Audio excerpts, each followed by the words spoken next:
नमस्कार दोस्तों, स्वागत है आपका स्टूडेंट टेम्पल एकेडमी के यूट्यूब चैनल पर। हम राजस्थान पुलिस सब इंस्पेक्टर भर्ती के लिए राजस्थान हिस्ट्री का कोर्स कर रहे थे।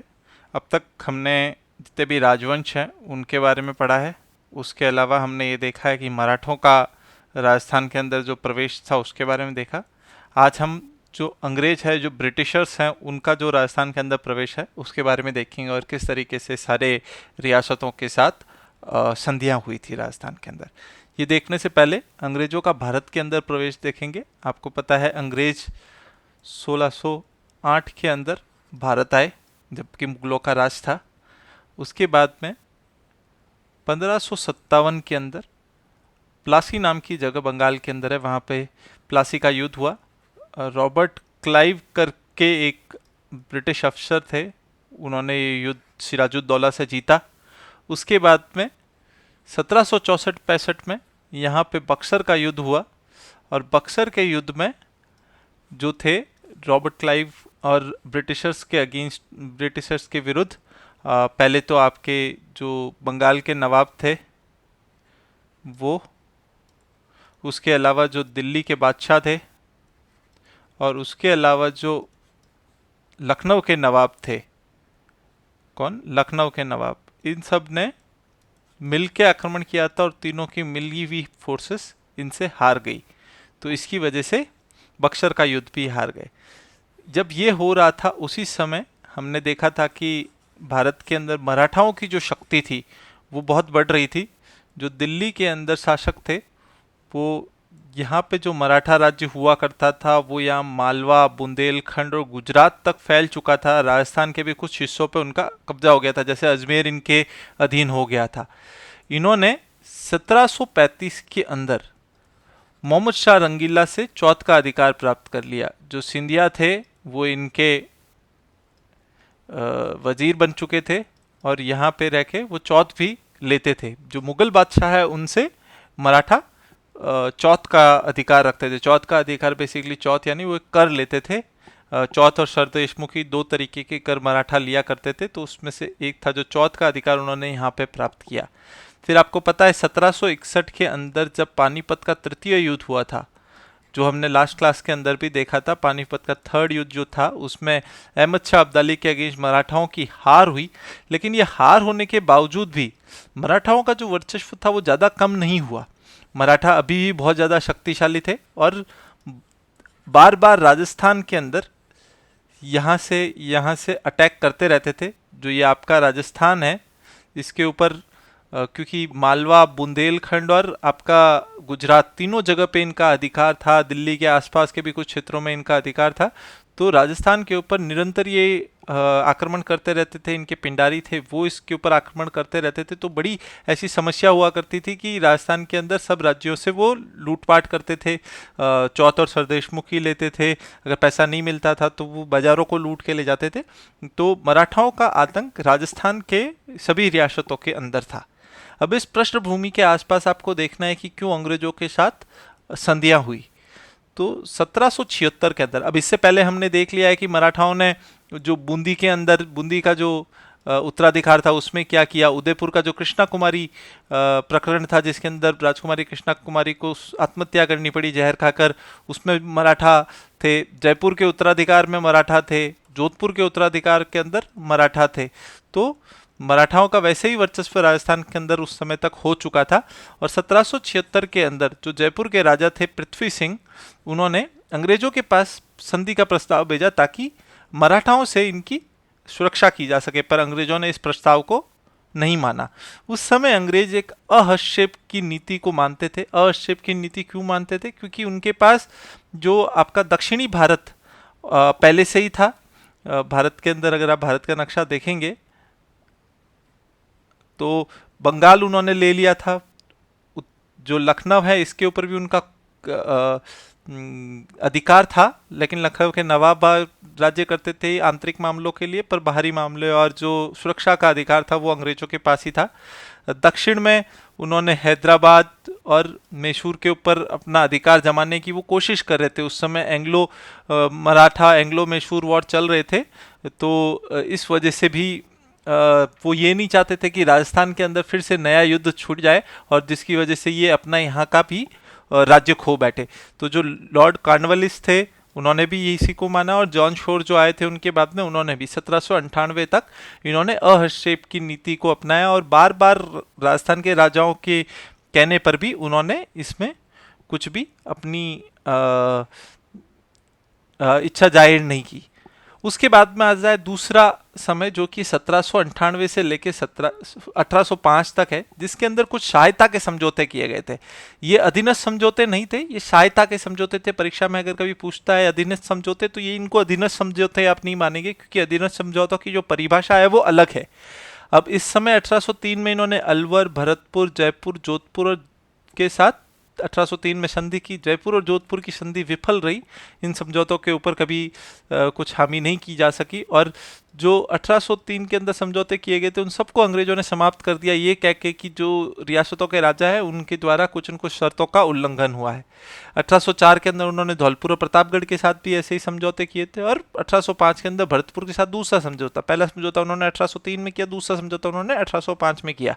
परंतु ये सारे समझौते जो थे वो अधीनस्थ समझौते नहीं थे, ये सहायता के समझौते थे। फिर 1805 से लेकर 1813 तक फिर से अहस्तेप की नीति चलती रही, क्योंकि उस समय मराठाओं के साथ उनके युद्ध चल रहे थे। तो अंग्रेज हमेशा एक समय में एक ही जगह युद्ध करने की कोशिश करते थे। दो अलग अलग जगह पे दो युद्ध के मोर्चे खोल देंगे तो उनकी हार निश्चित है, इसलिए वो एक समय पे एक ही जगह पे अपना सारी जो सेना है उसको लगा के रखते थे। अब इस समय 1813 के अंदर एक लॉर्ड हेस्टिंग करके गवर्नर जनरल आते हैं भारत के अंदर।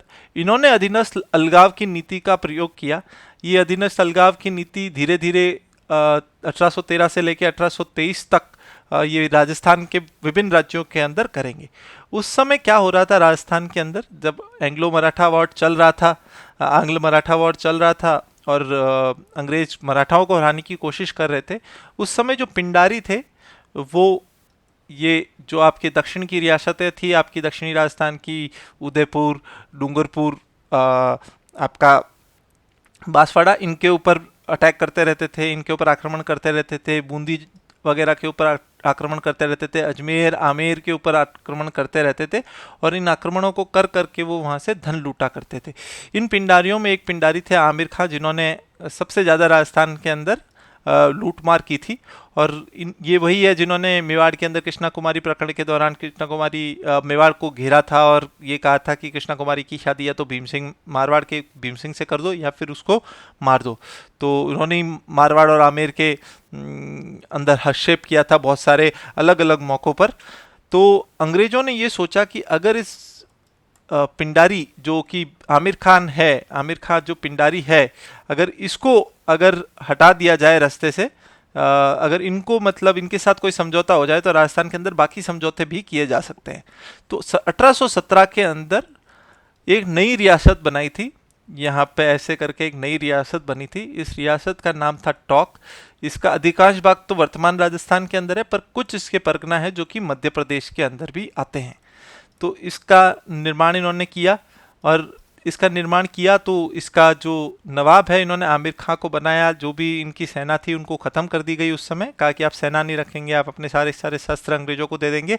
इनको कुछ पेंशन दी गई और ये एक रियासत बना के आमिर खां जो पिंडारी थे उनको दे दी। ये राजस्थान की पहली मुगलिया रियासत थी जो कि आज़ादी तक रहती है। अब जो राजस्थान के अंदर अंग्रेजों ने संधियाँ शुरू की, जब एक बार टोंक के अंदर जो संधि हो चुकी थी और टोंक का निर्माण हो चुका था, उसके बाद में जो संधियों का दौर प्रारंभ हुआ उसमें 1817 के अंदर जो पहली अधीनस्थ समझौता है वो करौली ने साइन किया था, उसके बाद में कोटा ने साइन किया था। ये दोनों 1817 में हुए थे। ये चार्ल्स मेटकाफ जो कि राजस्थान के रीजेंट थे, इन्होंने जो राजस्थान के रेजिडेंट थे इन्होंने किए थे। इसी के साथ साथ जॉन मेलकम जो कि मालवा के रेजिडेंट थे, उनको भी यही कार्य दिया गया था, पर उनको ये कार्य दक्षिणी राजस्थान के लिए दिया गया था। तो जो प्रतापगढ़, बांसवाड़ा और डूंगरपुर की संधियां हैं वो जॉन मेलकम ने की थी, बाकी सारी संधियां चार्ल्स मेटकाफ ने की थी। ये भी आपको याद रखना है, प्रतापगढ़, बांसवाड़ा और डूंगरपुर। उदयपुर की संधि नहीं की थी जॉन मेलकम ने। जो नीचे की तीन रियासतें हैं जो कि मालवा के पास पड़ती है, प्रतापगढ़, बांसवाड़ा और डूंगरपुर, इनको जॉन मैल्कम ने संधि की थी 1818 में, और जो चार्ल्स मेटकाफ ने उन्होंने बाकी सारी संधियां की थी।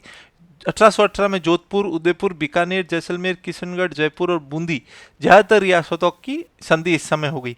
कोटा के साथ एक पूरक संधि हुई थी जिसके अंदर कुछ शर्तें थी, क्योंकि उस समय वहाँ के जो प्रधानमंत्री थे जालिम सिंह, तो उनके प्रकरण की वजह से बाद में झालावाड़ नामक एक नया राज्य बनेगा इसी पूरक संधि की वजह से, वो भी हम देखेंगे कब बनता है। और सबसे आखिरी राज्य और रियासत जो राजस्थान के अंदर थी जिसने अंग्रेजों के साथ संधि की है, वो है सिरोही रियासत।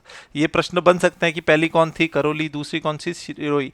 वो जो पहले वाले समझौते थे वो आपके सहायता के समझौते थे, वो अधीनस्थ समझौते नहीं थे। अब ये अंग्रेजों के साथ अधीनस्थ संधि की शर्तें क्या हुआ करती थी कि आंतरिक मामलों में राजाओं को स्वतंत्रता होगी। जो राजा है उनको वंशानुगत उत्तराधिकार का अधिकार है कि उनका पुत्र का पुत्र राजा बनता रहेगा, तो ये वंशानुगत अधिकार इनको दे दिया था। राजाओं ने ब्रिटिश सर्वोच्चता को स्वीकार कर दिया कि राजा अधीनस्थ है और ब्रिटिश सर्वोच्च है इस शासन प्रणाली के अंदर, ये उन्होंने मान लिया था इन अधीनस्थ समझौते के अंदर। जो राज्यों को अपनी खुद की सेना नहीं रखनी है, एक ब्रिटिश सैन्य टुकड़ी उनके वहां पे रहेगी जिसका पैसा लेकिन राज्यों के खर्चे के ऊपर ही होगा। तो ये अंग्रेजों का एक नियम हुआ करता था कि वो जिस भी राज्य के अंदर अधीनस्थ समझौता करते थे उसको कहते थे कि आप तो अपनी सेना खत्म कर दो, हमारी सेना को रखो और खर्चा भी आप ही दो। तो ये इस तरीके का अधीनस्थ समझौता होता था। इसको सब्सिडरी अलायंस भी कहते हैं इंग्लिश के अंदर, पर अधीनस्थ समझौता आपका हिंदी के अंदर है। इसके बाद में विदेशी मामले में कंपनी के पास थे, तो कोई भी फॉरेन पॉलिसी, विदेशी मामले जितने भी है वो सारे सारे कंपनी के पास है। अगर किसी राजा को दूसरे राज्य के साथ संधि करनी है तो कंपनी की अनुमति अनिवार्य थी, तो ये भी इन्होंने इसको अनिवार्य कर दिया था। तो ये 5 शर्तें थी जो कि हुआ करती थी, और इसके अलावा कुछ शर्तें कर के लिए होती थी। अब कर कितनी दिया जाएगी, या जिसको खिराज भी कहा जाता है, उस समय के जो भाषा के अंदर खिराज कहा जाता था, खिराज या कर कितना दिया जाएगा वो राज्य से राज्य भिन्न था। अब इसके बाद में 1818 के अंदर क्या हुआ कि आपको पता है हमने पहले देखा था कि जो अजमेर राज्य था वो सिंधिया के पास आ चुका था जोधपुर से। उस युद्ध के बाद में इनको जोधपुर जयपुर के उत्तराधिकार के युद्ध के बाद में इनको सिंधिया को ये अजमेर मिल चुका था। रेजिडेंट ऑक्टरलोनी ने जब इनके साथ 1818 की संधि की तो अजमेर को ब्रिटिश शासन के अंदर ले लिया। तो राजस्थान के अंदर जो एक ही ब्रिटिश टेरिटरी थी, ब्रिटिश शासित प्रदेश था, तो वो था अजमेर। अब अजमेर तो 1818 में बन गया। अब इसके साथ जो ऑक्टरलोनी ने उदयपुर के महाराजा भीम सिंह से छीन लिया था एक क्षेत्र जिसका नाम है मेरवाड़ा, और फिर इसी ब्रिटिश शासित क्षेत्र को अजमेर मेरवाड़ा कहा गया है। ये मेवाड़ नहीं है, मेरवाड़ा क्षेत्र है, पर था आपके उदयपुर राज्य के अंदर ही। तो ये ब्रिटिश शासित प्रदेश बन गया था अजमेर मेरवाड़ा। तो राजस्थान के अंदर एक तो था ब्रिटिश शासित प्रदेश, इसके अलावा थी 20 रियासतें। इन 20 रियासतों के अंदर आपकी 17 रियासतें राजपूतों की थी, एक आपकी मुस्लिम रियासत थी जो कि टॉक की रियासत है, जो कि आमिर खां के अंदर बनी थी, और 2 आपकी जाट रियासत है भरतपुर और अलवर की। तो ये आपको याद रखने की, मतलब टोटल कितनी रियासतें थी और कितनी ब्रिटिश शासित प्रदेश थे। अब आंतरिक मामलों के अंदर दखलंदाजी की ये 2 तरीके तो आपको मिलेंगे कि मेरवाड़ा छीन लिया, उन्होंने बोला था आंतरिक मामलों में छेड़खानी नहीं करेंगे, आपके राज्य को नहीं छीनेंगे, पर मेरवाड़ा उदयपुर से इन्होंने छीन के केंद्र शासित प्रदेश बना दिया, ब्रिटिश शासित प्रदेश बना दिया। जब जयपुर के महाराजा की मृत्यु हुई तो उनके 16 माह के शिशु को राजा बनाया जिनका नाम राम सिंह था। ये अपनी राजमाता जो भटियानी जी थे उनके संरक्षण में थे, लेकिन अंग्रेजों ने क्या किया कि इनको अपने संरक्षण में ले लिया। तो इससे वहाँ के जो लोग थे उनमें बड़ा रोष था, उन्होंने वहाँ के अफसर ब्लैक की हत्या कर दी। तो ये एक दूसरा मामला दिखता है जहाँ पे अंग्रेजों ने राज्यों के आंतरिक मामलों के अंदर दखलंदाजी की। इसके अलावा 1838 के अंदर जो जालिम सिंह थे उनके वंशज थे मदन सिंह, इन्होंने विरोध करना शुरू किया जो कोटा के राजा थे राम सिंह जी उनका। और इसके पश्चात ही जो झालावाड़ है इस नाम का एक नया राज्य राजस्थान के अंदर बनाया गया जिसका राजा मदन सिंह को बना दिया गया। तो झालावाड़ जो है वो आपका 1838 के अंदर बना था, ये सबसे बाद में बनने वाला रियासत है। लोगों को बहुत बार ये कंफ्यूजन हो जाता है कि नहीं टोंक सबसे बाद में बनने वाली रियासत है। नहीं, टोंक आपकी 1817 में बन गई थी। झालावाड़ आपका सीधा सीधा जाके 1838 के अंदर बनता है। इससे पहले आपको पता है कि कोटा पहले बूंदी का भाग था, बूंदी से काट कर कोटा बनाया गया था और कोटा से काट कर झालावाड़ बनाया गया था। तो ये भी आपको पता होना चाहिए। 1845 के अंदर जो डूंगरपुर के महाराजा थे जसवंत सिंह, उनको वृंदावन भेज दिया गया और प्रतापगढ़ के जो दलपत सिंह थे उनको वहां का राजा बना दिया। अब आपको मैं थोड़ा सा डूंगरपुर और प्रतापगढ़ और बांसवाड़ा के बारे में बता देता हूँ, क्योंकि ये हमने बहुत ज़्यादा गहन में नहीं पढ़ा है, क्योंकि इसके लिए ज़्यादा क्वेश्चन नहीं पूछे जाते। लेकिन जो आपका मेवाड़ रियासत है, इसी से इन तीनों का ही रिश्ता है। तो जो डूंगरपुर है वो पहले बसाया गया था 1100 ईस्वी में। एक महूब करके एक राजा के पुत्र थे, वो आए, बप्पा रावल के समय के थे, तो उन्होंने डूंगरपुर को बसाया। डूंगरपुर के बाद में जब डूंगरपुर के राजा ने खानवा के युद्ध में राणा सांगा की सहायता की थी 1527 के अंदर, तो उसके बाद में बाबर ने डूंगरपुर रियासत के दो हिस्से कर दिए, एक तो डूंगरपुर और दूसरा आपका बांसवाड़ा। तो ये तो आपकी डूंगरपुर और बांसवाड़ा किस तरीके से बने। उसी के साथ साथ जो कुंभड़गढ़ के जो कुंभा के भाई थे, कुंभा के एक भाई ने देवलिया की रियासत बनाई और उन्हीं के वंशज ने आगे जाके देवलिया को प्रतापगढ़ बनाया। तो जो प्रतापगढ़ के राजा है या डूंगरपुर के राजा है, बांसवाड़ा के राजा है, सब के सब गुहिल वंश से ही संबंध रखते हैं। तो ये उसी वंश से आते हैं। तो जो आपके डूंगरपुर के जो राजा है, डूंगरपुर और बांसवाड़ा के, वो तो आपके पुराने गुहिल वंश से जुड़े हुए हैं, और जो आपके प्रतापगढ़ के राजा है वो गुहिल सुशोदिया वंश से जुड़े हुए हैं। तो ये आपको कुछ तथ्य पता होना चाहिए। वैसे तो ज़्यादा डूंगरपुर, बांसवाड़ा और प्रतापगढ़ के बारे में नहीं पूछता है, लेकिन आपको ये तथ्य अगर पता हो तो थोड़ा आपको क्लैरिटी रहेगी। इसके बाद में जब लॉर्ड डलहौजी, जो कि गवर्नर जनरल बने, इन्होंने एक डॉक्ट्राइन ऑफ लैप्स लाए जिसका नाम था व्यपगत का सिद्धांत, जिसके अंदर ये किसी भी राज्य को दो कारणों से छीन सकते थे। पहला तो था कि किसी की संतान न होना। संतान न होना का मतलब किसी गोद लिए हुए पुत्र को वो नहीं मानते थे। जैसे कि आपको पता है झांसी के अंदर क्या हुआ था, उसी तरीके से बहुत सारे राज्यों के अंदर भी इस तरीके से इन्होंने छीन लिया था राज्यों को। दूसरा था कि मतलब प्रशासन ढंग से नहीं चल रहा है, तो उसके लिए भी इन्होंने शासन को छीन लिया था। जैसे कि ये लखनऊ के अंदर किया था, लखनऊ के नवाब का शासन इन्होंने इसीलिए छीन लिया था क्योंकि लखनऊ का प्रशासन ढंग से नहीं चल रहा, ये उनका कहना था।